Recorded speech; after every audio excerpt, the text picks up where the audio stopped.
tentang tahapan proses praktek pekerjaan sosial. Dalam praktek pekerjaan sosial tersebut, di sini kalian perlu mengetahui pertama adalah tentang satu, melakukan kontrak dan kontrak. Yang kedua, melakukan asesmen. Yang ketiga, menyusun program kerja. Yang keempat, melakukan intervensi sosial, melakukan kontrol dan evaluasi, serta yang keenam adalah melakukan koordinasi. Jadi di situ kalian perlu mengetahui langkah-langkah pekerjaan sosial tersebut agar dalam nantinya kalian berpraktek di lapangan tidak kebingungan lagi. Nah, jadi korelasinya kenapa jadi Bapak menyuruh kalian tugas untuk membuat suatu video tentang gizi dan prestasi serta peduli hidup bersih dan sehat, itu gunanya kalian seakan-akan di situ berperan sebagai seorang fasilitator yang mengedukasikan tentang pengetahuan akan pentingnya gizi dan perilaku hidup bersih di saat pandemi COVID-19 ini.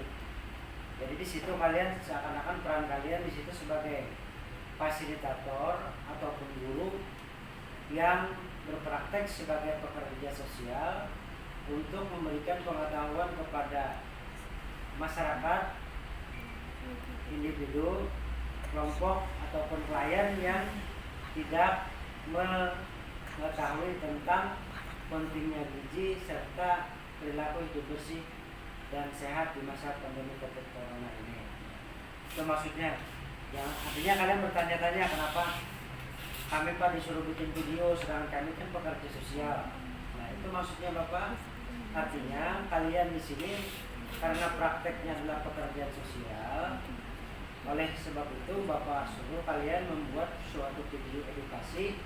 Maksud edukasi itu artinya pendidikan atau pengetahuan atau pengenalan mengenai perilaku makan makanan yang bergizi, perilaku hidup bersih dan sehat, dan menjauhi hal-hal yang berkenaan dengan narkotika dan psikotropika.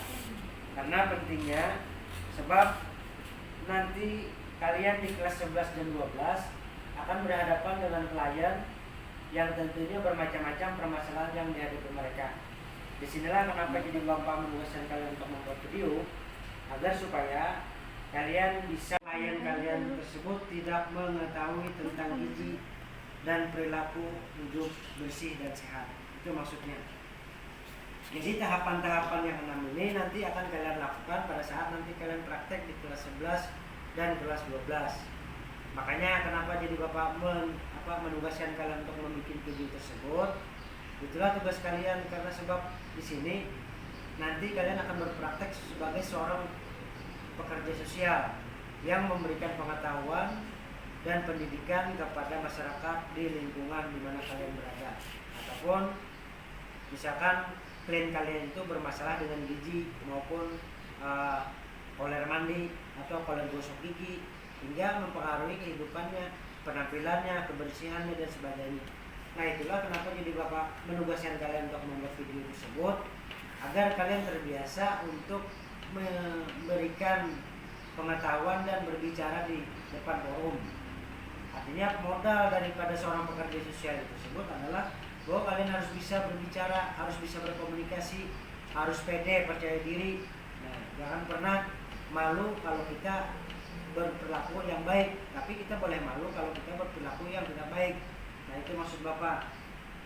Sebab kalian jurusan pekerjaan sosial ini adalah jurusan yang menaungi daripada permasalahan-permasalahan sosial, baik individu, kelompok, masyarakat maupun organisasi. Seperti yang sudah Bapak sampaikan kemarin, pengertiannya itu sudah cukup jelas. Artinya kalian ini adalah seorang yang bertugas sangat mulia. Artinya tidak terasa hidup kalian itu akan berpahala untuk memberikan ilmu-ilmu yang bermanfaat bagi masyarakat dan individu-individu serta klien yang bermasalah. Jadi tahapan ini korelasinya hubungannya dengan praktek kalian nanti di kelas 11 dan 12. Di Nah, makanya Bapak menugaskan kalian untuk membuat video tersebut sebab kita ini tidak bisa tetap muka. Jadi perlunya kalian memberikan pengetahuan dan informasi kepada masyarakat agar perlunya gizi dan kesehatan dan perilaku hidup bersih.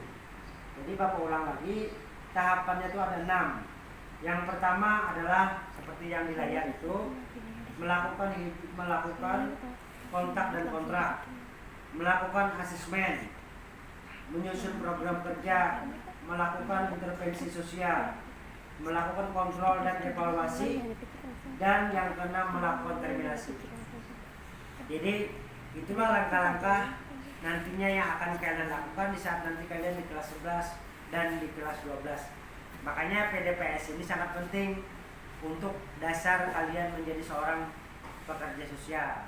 Jangan kalian salah masuk jurusan gizi dan perilaku hidup bersih dan sehat di masa pandemi COVID Corona. Inilah praktek kalian sebagai seorang calon pekerja sosial yang profesional. Dapat kalian pahami semua? Ini ada yang 12 orang yang hadir.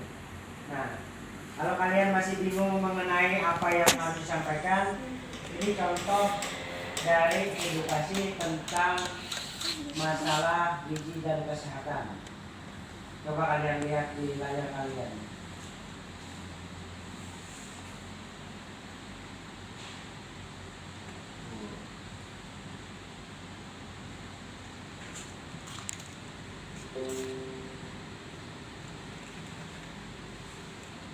Jadi pentingnya kita video conference ini untuk agar kalian bisa lebih memahami dan bisa melihat Bapak tatap muka yang mana kadang Bapak Didi itu ya. Nah, itu kalau jadi kalian sudah tahu nama Bapak siapa, wajah Bapak yang kayak apa. Nah, jadi perlunya ini maksud Bapak. Nah, ini lihat video yang Bapak share di grup di layar itu. Ibu, pendidikan gizi dan beberapa topik terkait lainnya merupakan bagian dari pelayanan kesehatan di sekolah yang menjadi salah satu pilar trias UKS. Pendidikan gizi diharapkan dapat membentuk praktik makan dan kemudian berkontribusi terhadap tercapainya status gizi yang ideal. Hal ini tentu harus ditanamkan sejak dini, misalnya pada anak di tingkat sekolah dasar. Namun demikian, dengan meningkatnya kebutuhan gizi remaja dan uniknya karakteristik remaja, maka pembiasaan tentang praktik-praktik gizi dan hidup sehat harus dilanjutkan pada peserta didik sekolah menengah, baik SMP maupun SMA. Mengapa gizi dan kesehatan remaja itu penting untuk diperhatikan?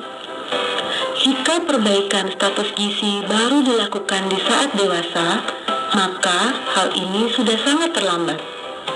Status gizi ideal sangatlah diperlukan, utamanya bagi remaja putri yang saat dewasa kelak akan menjalani peran sebagai ibu. Jika seorang ibu hamil mengalami kurang gizi, maka tidak hanya beresiko mengalami komplikasi saat kehamilan dan persalinan yang berakibat pada kematian, tapi juga melahirkan bayi dengan berat badan lahir rendah. Keempat ini untuk selanjutnya agar kalian diperjelas maksud tujuan Bapak mengajak kalian untuk konferensi ini agar kalian memahami tentang materi bab keempat ini dan mengenai tugas yang Bapak sampaikan agar kalian bisa lebih bersemangat untuk melakukan tugasnya. Kalau tugas ini misalkan kalian tidak lakukan, sayang. Karena apa? Karena inilah maksud daripada tujuan Bapak konferensi ini agar kalian jangan ada lagi bertanya-tanya bingung bagaimana Pak buat video, apa maksudnya, apa hubungannya. Nah, ini hubungannya karena bab 4 ini adalah mengenai praktek pekerjaan sosial. Jadi untuk berpraktek agar kalian mengaplikasikan ilmunya secara langsung, makanya Bapak buat kalian membuat sebuah tugas video tentang gizi dan perilaku hidup sehat dan bersih di masa COVID-19 ini.